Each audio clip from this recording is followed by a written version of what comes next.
Following is the area forecast discussion from the Chicago, Romeoville, Illinois National Weather Service.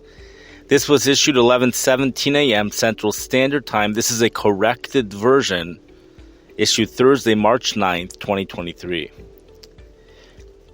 This was typed up or put on the website of the National Weather Service at 11:16 a.m. Central Standard Time. No significant changes to the forecast thinking. However, with radar and observational trends to the west indicating an earlier onset to the snow, we're moving up the start time of the advisory by 3 hours, 12 p.m. for northwest, north central Illinois, and 3 p.m. for northeast Illinois. The exception to the above is the central Cook County zone, including Chicago, where the 6 p.m. advisory start time was maintained. Milder temperatures in Chicago and its nearby suburbs will result in the full rain to snow transition taking a little longer. In addition, pavement temperatures will likely take a bit longer to respond to the heavier snow rates and not support slushy accumulations on roads until near and after sunset. Water vapor imagery this morning shows a vigorous shortwave trough and associated upper-level speed max now shifting eastward towards the mid-Missouri Valley. In its advance, larger-scale forcing for ascent is quite impressive within a region of low to mid-level static stability. Mid-level lapse rates nearly 7 degrees Celsius per kilometer in the 12 Zulu OAX RAOB. Forced ascent here is being driven by rather robust low to mid-level isentropic upglide, warm air advection. That is what that is, juxtaposed beneath a region of increasingly difficult flow in the exit region of the upper-level jet speed max. This strong forced ascent is made readily apparent by the steady organization and uptick to the precipitation shield across Iowa and Missouri noted in the regional radar imagery. Interestingly, service observations across parts of central Iowa have been reporting a quarter-mile visibility with heavy snow rates up to 1 inch per hour. Expect this activity to steadily translate eastward over northern Illinois this afternoon. Not much has changed in the overall forecast thinking with this event into tonight, with a general idea of the heaviest snowfall amounts, 1 inch per hour rates this evening, occurring north of the Interstate 88 corridor. The precipitation will likely onset as rain later this afternoon, especially over parts of the Chicago metro area and points south and east into northwestern Indiana, where surface temperatures will initially be warmer. This may thus result in overall lower snow totals across the Interstate 80 corridor, across eastern Illinois and northwestern Indiana. The heaviest rates are still anticipated to occur this evening between about 6 a.m. to 12 a.m. This period in which the strongest forced ascent is expected to move across northern Illinois. Thereafter, snow is likely to continue overnight, especially north of Interstate 80, but rates are expected to wane through the night. Total snow accumulations of 4 to 7 inches are still favored near the Wisconsin state line, with amounts dropping to 1 inch or 2 across the Interstate 80 corridor. To the south of Interstate 80, rain will be the primary precipitation type. As such, snow amounts in this region will quickly drop to little to none, with southward extent. We continue to think that due to submarginal lake effect parameters that any contribution to precipitation and snow amounts from lake enhancement will be minimal. The short-term weather forecast discussion issued 3:20 a.m. this morning through Friday, other than moving up the end time of the advisory for northeastern Illinois to 7 a.m. to match the rest of the advisory area. No meaningful changes made to going forecast for the approaching winter storm. Water vapor imagery early this morning shows the well-defined shortwave trough and associated Pacific jet stream marching into east across the central Rockies. Guidance remains in good agreement and bringing this trough quickly east, reaching the western Great Lakes region later this evening. As the trough moves east, it should still attain a negative tilt today, then close off a mid-upper level circulation this evening as it moves across the region. Forcing for ascent continues to look very formidable as strong low to mid-level isentropic ascent is juxtaposed beneath strongly defluent thanks to negative tilt and divergent upper levels. The result will be a period of strong deep omega through the depth of the troposphere, with about a several-hour-long window of moderate to possibly heavy precipitation. The deep ascent through a wide spectrum of temperatures, with max temperatures near 0 degrees Celsius, suggests that where precipitation type is all snow, it would likely be large, clumpy, aggregate snowflakes, which should stick to trees, probably making for a picture-perfect snow. Precipitation type is still a little tricky, as strong warm air advection is likely offset by initially evaporative, then dynamic cooling through ascent. Precipitation will probably start as rain most everywhere, but quickly transition to snow roughly near and north of the Interstate 88-290 corridor. After sunset, we'll probably see the rain mix snow zones building north, but mid-level dry intrusion should punch into the southern county warning area by late evening into the overnight, likely before precipitation has a chance to change over to all snow. So southern edge of the accumulating snow will probably end up roughly between the Interstate 88-290 corridor and Interstate 80, have sharpened up the southern gradient of accumulations, but may well end up being an even tighter gradient between snow and no snow accumulations than depicted in our forecast. Boundary layer temperatures in the snow area should largely hover between 32 to 34 degrees, which should result in considerable melting. The heavy, wet nature of the snow will also cause considerable compacting, while the initially warm ground will also result in some melting from below. All of this combined should result in snow-liquid ratios quite low, solidly below 10 to 1, even near the Wisconsin border, and even lower south towards Interstate 88 to 290.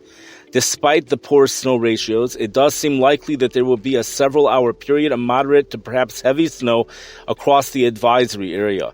The greater intensity of the snowfall, the less opportunity there'll be for melting, compacting. So during the more intense snowfall, roadways could quickly become snow-covered and travel quite difficult.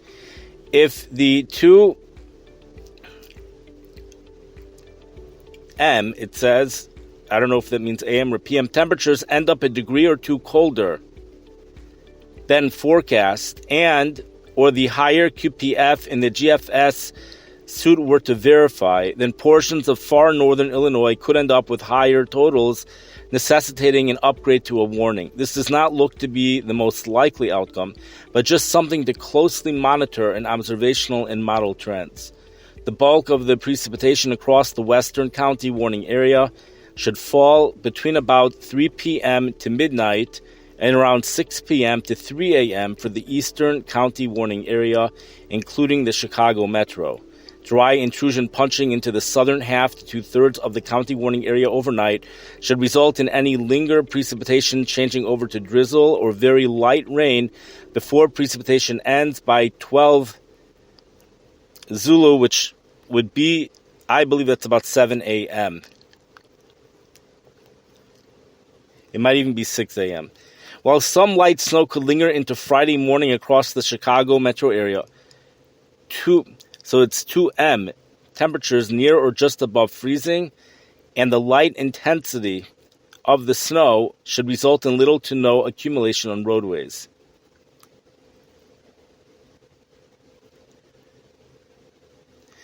While HIRE's guidance is generating lake effect precipitation, I assume that means higher resolution guidance.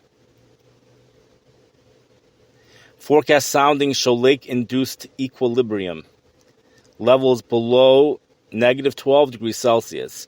So any precipitation would be snow grains or snizzle and not impactful. Impactful snow across the Chicago metro should end between 8 to 11 Zulu, which I believe would be somewhere between 2 a.m. and 6 a.m. So felt comfortable moving up the end time for the advisory to 13 Zulu. Well, we know 13 Zulu is 7 a.m. because that's when the advisory ends. So Chicago. So 8 to we're holding Chicago time is 6 hours behind the Zulu situation. So you have 8 to 11 Zulu is when the impactful snow across the Chicago metro should end. So that means 2 a.m. to 5 a.m. is when it's going to end. So the advisory ends at 7 a.m. Suspect the advisory for the Western County warning area will be able to be canceled earlier, but did not shorten that end time. Friday night through Wednesday, issue 3:20 a.m. Another bout of accumulating snow possible Saturday night into Sunday, with additional scattered snow showers possible Monday. Cooler temperatures through early next week, then rebounding midweek. We clear out Friday night in the wake of our Thursday to Friday winter system through a few lingering flurries, though a few lingering flurries cannot be ruled out Friday evening. Otherwise, expect quiet and cool conditions through the first part of Saturday. Our break in the winter precipitation will be short-lived, as a pair of surface lows associated with a split upper jet pattern, one in the northern plains and the other in the southern plains, will move through the region. The southern plains will shift east. The southern system will shift east toward the area by Saturday evening. The influence of the northern Clipper system will help extend the better moisture from the southern system further north across much of our area. At this range, it looks like the prevailing precipitation type favors snow, though some rain may mix in at times, especially south of Interstate 80.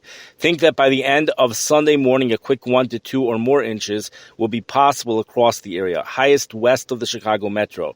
The northern low then sweeps through into Monday. This could bring the potential for additional scattered snow showers through the afternoon thanks to steep low-level lapse rates and temperatures just cold enough to support snow at the top of the cloud layer. Beyond Monday, confidence in the details lowers with notable differences in the handling of the upper pattern among model guidance. We'll maintain blended precipitation chances Wednesday, 30% through the European computer model. Though the European computer model maintains a more amplified pattern with ridging persisting longer overhead, keeping us dry compared to the more progressive, less amplified GFS that swings a cold front through the region during that time frame and driving our precipitation chances. Temperatures through early next week remain cooler than normal for this time of year, with highs in the 30s. Despite the model variability further out in the extended period, it does look like temperatures moderate some Tuesday and Wednesday, with 40s to lower 50s potentially returning. The key aviation forecast messages: winter system arrives later this afternoon, starting as a mix of rain and snow. A transition to all snow occurs from northwest to southeast late in the afternoon, early evening. All is quiet early this morning with VFR overcast skies. Winds are gusty at times out of the east. Attention quickly turns to the expected arrival of our next weather system. Precipitation onset will likely be a mix of rain and snow beginning mid-afternoon towards Rockford and late afternoon into the Chicago metro terminals. A quick transition to all snow is expected at Rockford, with an hour or two delay at DPA, O'Hare Airport, and later at Midway. Strong upper-level lift will support snowfall rates as high as 1 inch per hour at times. During these periods, the visibility will likely drop to LIFR and potentially VLIFR. For now, account for this with TEMPO groups for a half a mile of visibility, I believe, at Rockford, 3/4 of a mile at DPA and O'Hare, and 1 mile at Midway. These may be nudged down with later updates if confidence increases. Maintain at least IFR, VIS, and SIGs through the overnight hours, with some improvement possible after daybreak, though to what extent is somewhat uncertain, with the potential for lingering snow showers possible through the morning hours. Winds trend northeast to north-northeast late tonight into Friday morning.